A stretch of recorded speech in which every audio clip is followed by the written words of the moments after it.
आजच्या या कार्यक्रमासाठी उपस्थित वलठाण ग्रामपंचायतचे उपसरपंच, ग्रामपंचायत सदस्य तसेच गावातील काही ज्येष्ठ तरुण मित्रमंडळी, सगळेच व्यासपीठ आणि खास करून उपस्थित या शाळेचे स्टाफ, पूर्ण कर्मचारी आणि उपस्थित मित्र हो. 1956 साली डॉक्टर बाबासाहेब आंबेडकर शेवटचा दिवस आणि भारतासाठी तो काळा दिवस ठरला. मित्रांनो, डॉक्टर बाबासाहेब आंबेडकरांचं कार्य हे सगळ्यांनाच माहिती आहे. आज आपण या शाळेत कार्यक्रम करतोय म्हणून तुमच्यासाठी सांगायचंच ठरलं तर डॉक्टर बाबासाहेब आंबेडकरांनी अवघ्या 18 तासापर्यंत अभ्यास केलेला आणि या भारतासाठी त्यांनी कॉन्स्टिट्यूशन आपल्यासाठी दिला आणि अख्खा भारत देश त्या संविधानावरती आज चालतो आहे. विचार करा, त्या महामानवांचं विचार कसं असेल. एका माणसाने भारतामध्ये कॉन्स्टिट्यूशन आणलं आणि अख्खं भारत आज त्या संविधानावरती, त्या आधारावरती आज जगतो आहे. सगळ्यांना स्वातंत्र्य आज त्या संविधानामुळे आहे. खरं तर आपण सांगायलाच गेलो तर त्यांचा आदर्श आज जेवढ्या पण फॉरेन कंट्रीज असेल तिथे देखील डॉक्टर बाबासाहेब आंबेडकरांना खूप मानतात. मित्र हो, आज महान असं कार्य डॉक्टर बाबासाहेब आंबेडकरांनी केलेलं आहे आणि सगळ्यांनाच आज ते आपण त्यांच्यावरतीच आज आयुष्य जगतो आहे.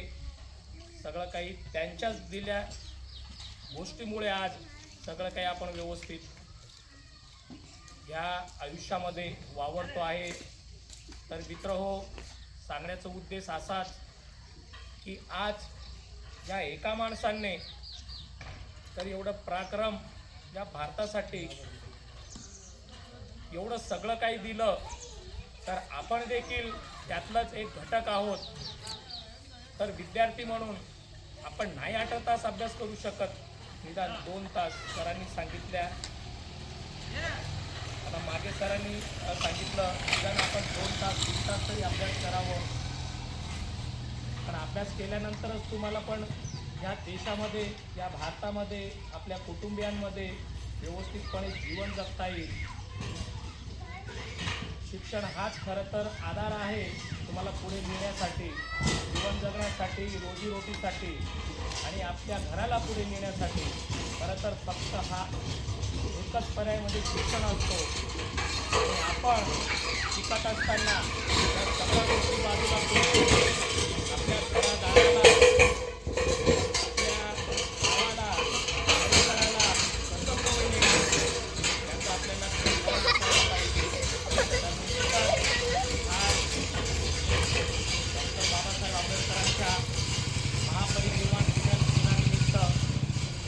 सांगू इच्छितो निदान आपण गरीब कुटुंबातलं जीवन आपण जगतो आहे.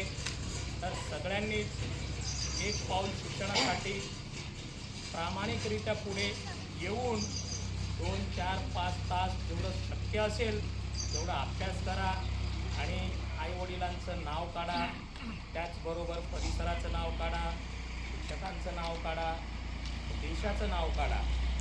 शिक्षण हाच आपला आधार आहे. तर एकच म्हणेल, तिखट मिरची खा मित्रांनो, परंतु फक्त पेन चालवा. पण पेन चालवल्यामुळे तुमचे जे स्वप्न असतील ते पूर्ण होतील.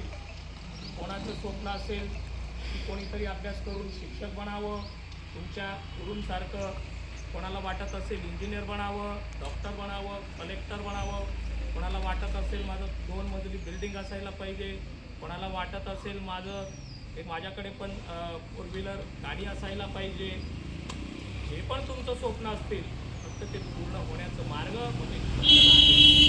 आणि आज आपल्याला माहिती आहे, फक्त एका माणसाने चांगलं शिक्षण केलं, एका माणसाने चांगली बुद्धी चालवली, एका माणसाने रात्रंदिवस करून 18, 19 तासापर्यंत अभ्यास केला आणि या भारतात भारताला संविधान दिलं, त्या संविधानावरती आज पण आपण जगतो आहे. बिना संविधानाचं जगणं भारताला मुश्किल आहे. आणि त्यामुळे सगळ्यांना मी आज या कार्यक्रमाच्या निमित्ताने एकच सांगेल की सगळ्यांनी चांगलं शिक्षण घेऊन आपल्या घरादाराला पुढे न्यावं आणि चांगलं आयुष्य जगावं. खरं तर सर, आज जे आम्ही बघितलं खरंच मन भरून आलं. सांगायचीच गोष्ट नाही, एक सांगत म्हणून सांगत नाही, परंतु हा आमचा पहिला कार्यक्रम सर, हा आमचा पहिला कार्यक्रम आहे. अक्षरशः 8-10 मुलांनी जे भाषण केलं, कधी बघितलं नव्हतं की हे छोटे छोटे मुलं येऊन स्टेजवरती बोलतील. अहो, चांगल्या चांगल्या माणसांना बोलता येत नाही काका, हे छोटे छोटेची मुलं बोललो. अहो, दुसरीचे पहिलीतले. खरं तर सर, तुम्हाला मानावं लागेल. मॅडम, खरंच तुम्हाला मानावं लागेल. जे पण तुमचं स्टॉप असेल ना, मानावं लागेल. हेच विद्यार्थी पुढे चालून खूप मोठे गोष्टी बनतील, चांगले घडतील याच्यात आम्हाला सर विनय सर तीन मात्र शंका नाही. आणि तुम्ही असल्यावर निश्चितच आपला हा जो ते विद्यार्थी निश्चितच पुढे जाऊ आणि तुमचं देखील नाव रोशन करेल, आमचं देखील नाव रोशन करेल याची मात्र शंका नाही. आज महामानवांचा खूप मोठा दिवस आहे. त्यांना विनम्र अभिवादन करतो आणि माझं